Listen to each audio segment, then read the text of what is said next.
Previously on Legacy Coderetreat Codecasts, we had a feature request that said we need to write a text output as well as a console output. So we extracted all the system out print line to a method called console write line. And for that method, what we have done is to extract it to a new class called console output.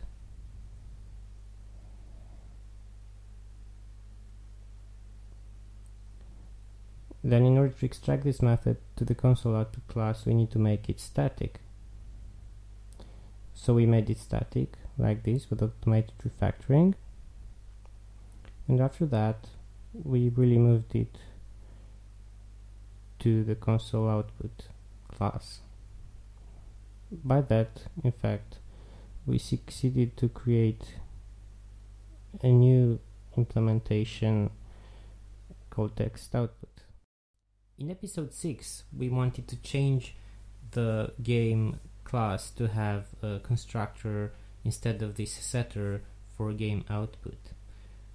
For that, we wanted to see how to create this constructor, and so we had a constructor receiving the parameter, the interface game output, and also calling the existing constructor that does its job.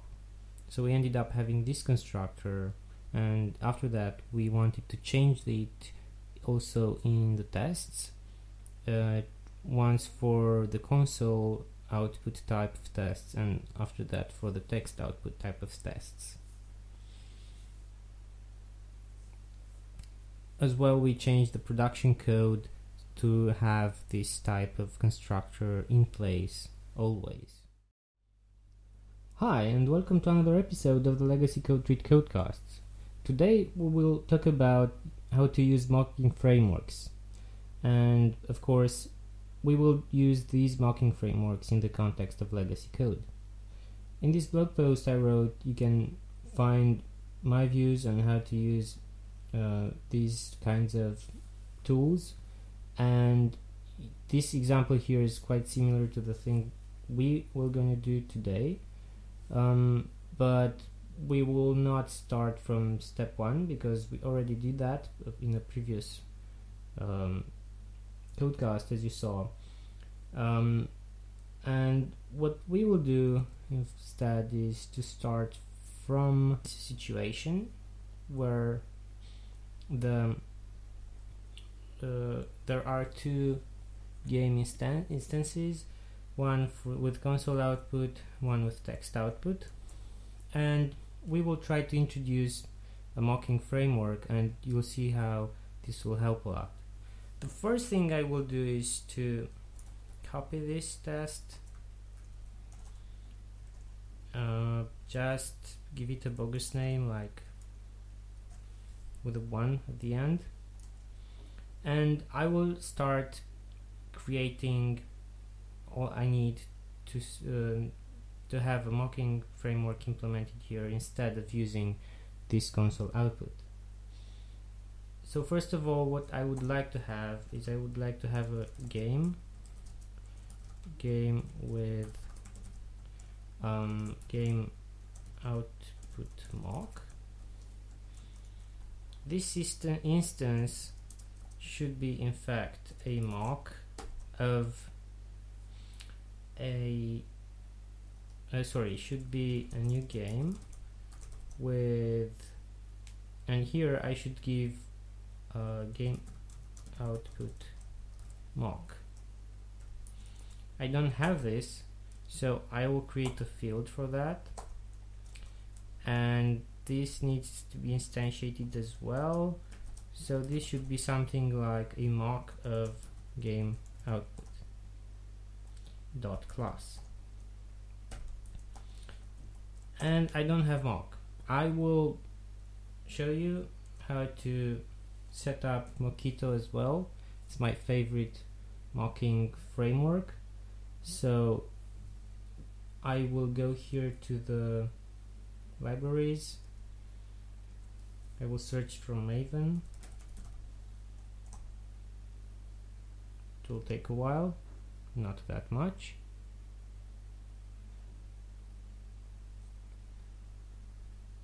And let's see the core. I want this one. I want it to be downloaded to the libraries, and I want it to be used only for the test project. Okay, so now I added Mockito, I do static import, and that is all I need to do for now. In the test I duplicated, instead of having this game with console output, I want to have a game with game output mock. And instead of verifying like this, like a state test, I will verify with Mockito by using collaboration testing. What I want to check? Well, I want to check that when this game will be called, its collaborator, the game output mock, will be called at their turn with some message. So I will take this one, game output mock, and I will put it here. I want to say, hey, verify, and I want to static import verify as well. Verify that game output mock will be called with this method, console write line, will be called from game output mock with some message, and the message is this.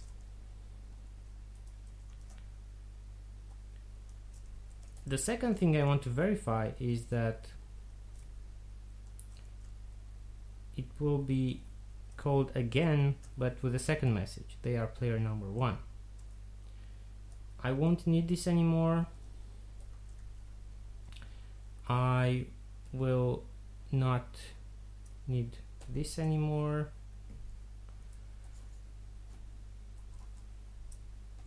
I don't need the stream anymore. And let's see how it goes.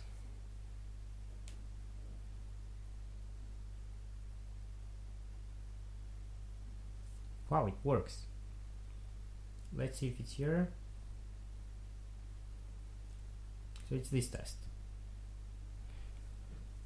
What I don't like about this test is that in fact it does 2 verifications. And this shows me that this test here was not a unit test.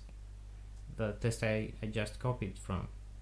This test was in fact verifying 2 things, and it was verifying this thing, that when the player is added it will write a message, and when the player is added it will write a message with the number of the player.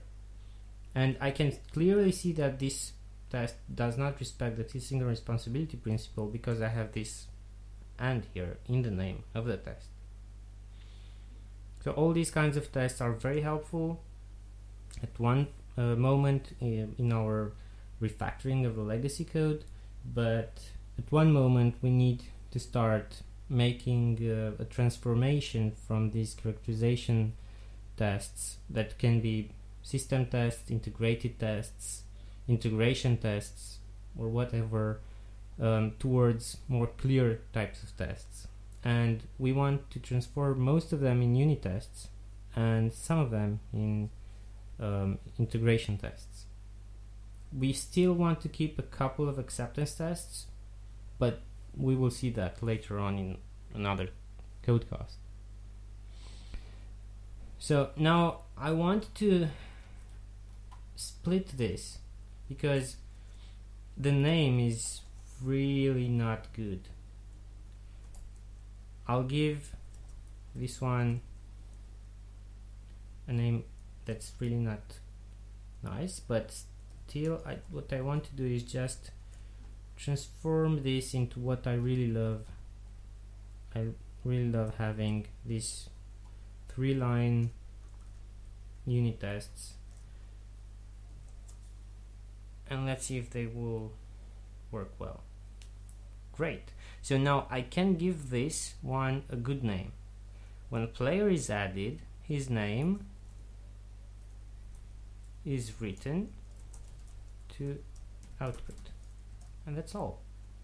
When player is added, his number is written to output.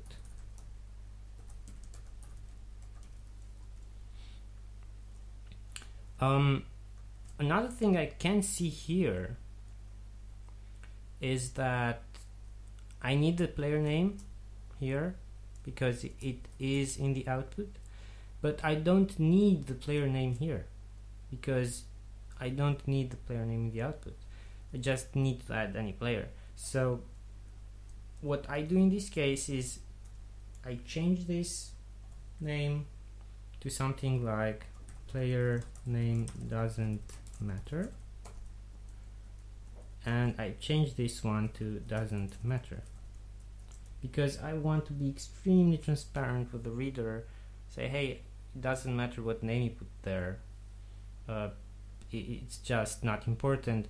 But here it's really clear that I need a very good player name.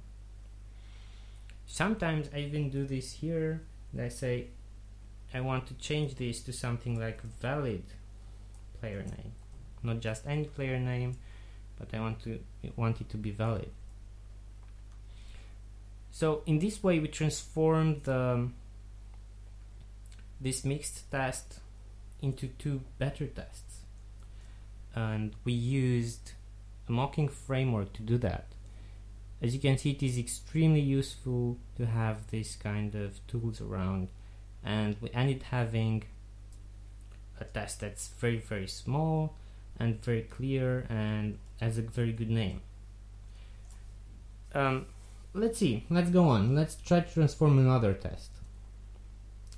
I can do this as well, but this is pretty similar. You can do that at home.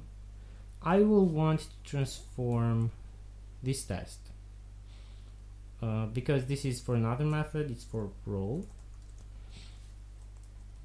So I'll do again rename. I will change again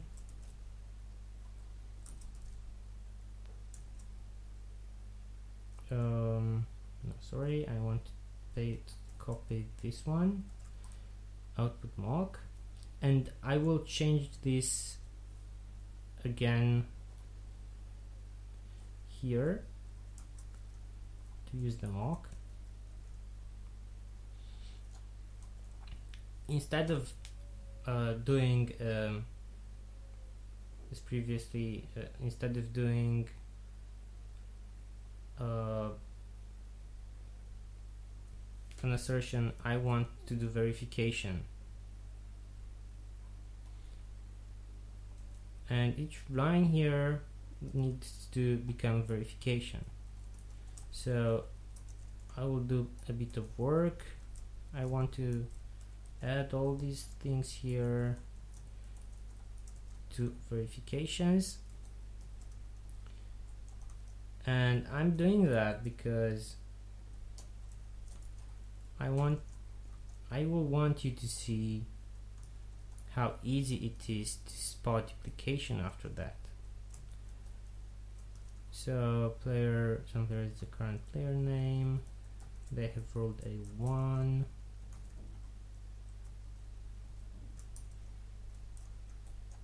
and what's next? Some player's new location is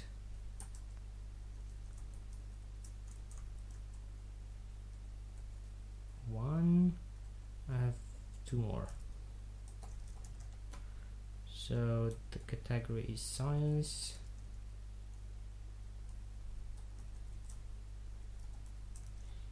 And last one is science question 0. Okay. I'll get rid of this. So I have 1 2 3 4 5 6 7 and 1 2 3 4 5. Yeah, that's fine. Good. I don't need this anymore. So let's see. Okay, it works. If I would extract each one of these into a separate test, what you will see is that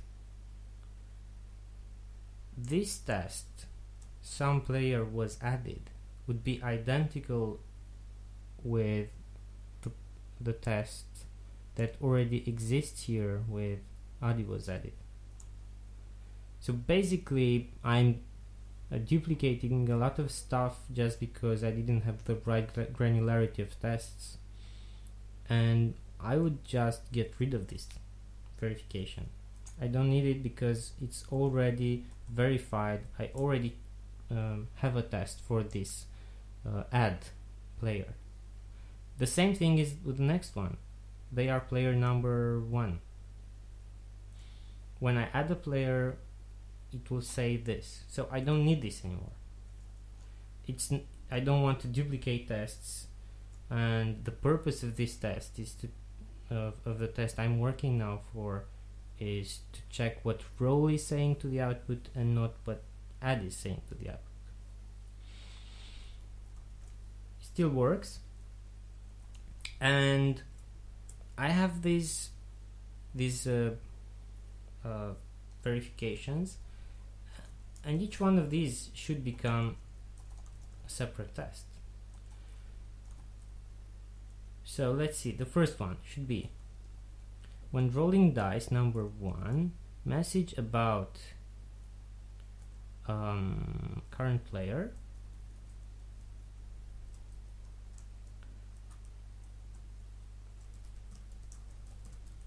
is written to output, and that's all.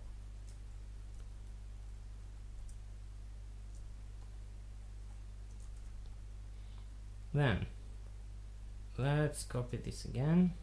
So I should have 5 tests. This is second, third, fourth, fifth. Okay, so this is already taken care of. When rolling dice number 1, message about dice rolled is written to output, and that's it. I don't need more than that. So I can delete this one and this one. This test should be about some player's location. So when rolling dice, message, I could keep dice number 1, message about player's location is written to output, and I can delete these ones.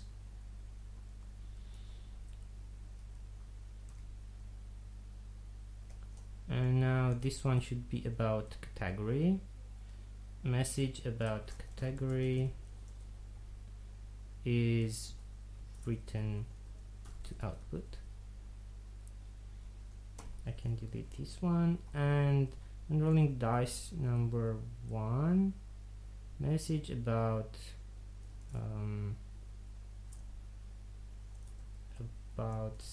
science question is written to output, and I can delete all these happily. Let's run the tests. Okay, it works. Now what I can do is I can see that again here the player name doesn't matter, so I would extract this to variable player name doesn't matter, and I would keep here some as in the other test doesn't matter. See if it works well.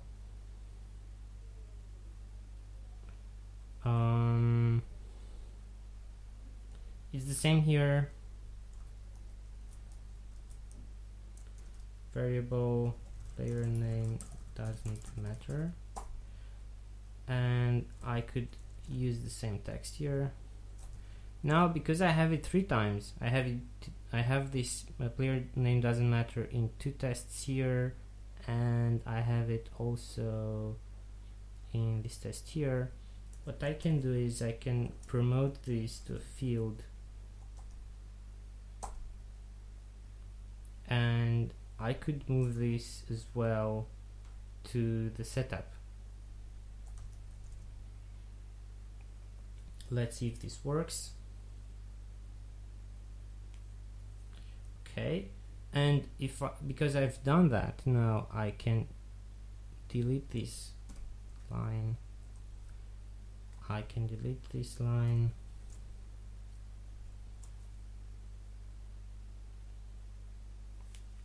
And the test works. So I simplified even more the tests by having these these messages in the setup. And yeah, we can do this again and again with all the tests here until we will have all the nice small tests, small unit tests. And then of course we will need to write some other types of tests, but we'll see that in another video. So thank you for watching, and as always, until next time, have fun coding.